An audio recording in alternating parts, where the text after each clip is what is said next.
आणि हा एक संसाराचा नियम आहे. जो अत्यंत रागवू शकतो तोच अत्यंत प्रेम करू शकतो.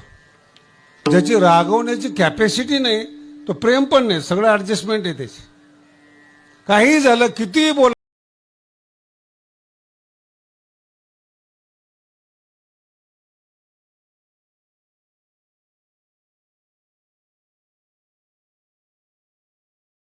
ज्या कृष्णाचं चरित्र आपण ऐकतो तो 1 मिनिट शांत नव्हता म्हणून तो जगद्गुरु झाला.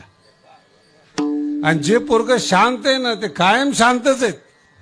मोठ्यापणामध्ये त्याला आई जागा करते, बायको जागा करते, पोरं जागा करतो, शेवटी तो झोपतो पण जागा होत नाही.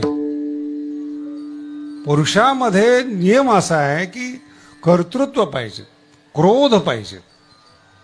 जे लोक म्हणतात ना क्रोध नसला पाहिजे ते खरंच